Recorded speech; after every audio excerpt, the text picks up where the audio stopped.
Kisangani, la ville martyre, porte encore de nombreux stigmates, des graves atrocités, des massacres et autres crimes de guerre et des génocides perpétrés en 2000 par des armées rwandaises et ougandaises. Les victimes de la guerre des 6 jours et celles des violences sexuelles liées au conflit, ainsi que de crimes contre la paix et la sécurité humanitaire commis en territoire congolais depuis plus de 30 ans, reçoivent le 2 août de chaque année l'hommage de toute la nation.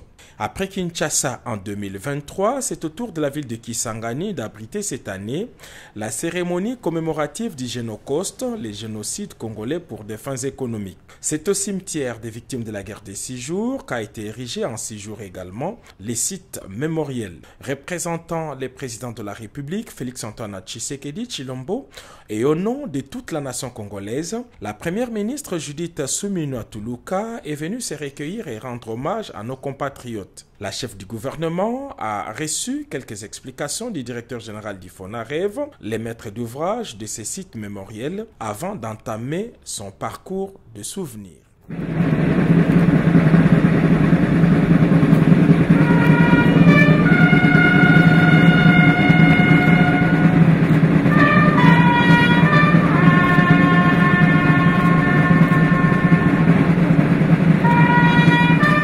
Dans ces cimetières gisent 8 membres d'une même famille emportés par une bombe entre les 5 et les 10 juin 2000, un moment chargé d'émotion pour la seule rescapée de la famille Otchoudi qui s'est trouvée en dehors de la résidence familiale au moment des faits et qui assiste ces jours à l'hommage national rendu à ses proches parents. 24 ans se sont écoulés, mais les tristes souvenirs sont encore frais dans la mémoire. Dans ces cimetières se trouvent 3 stèles qui représentent chacune une catégorie de victimes. La stèle du centre est dédiée à tous les Congolais victimes des agressions du Rwanda et de l'Ouganda. Les 2 autres stèles sont dédiées respectivement aux victimes dont les corps ont été jetés dans le fleuve Congo et la rivière Chopo, ainsi qu'aux milliers d'autres compatriotes enterrés dans des cimetières circonstanciels à travers la ville de Kisangani sous les coups de canon des agresseurs. À toutes ces victimes, la nation leur a exprimé la solidarité et leur reconnaissance, tout comme leur souffrance.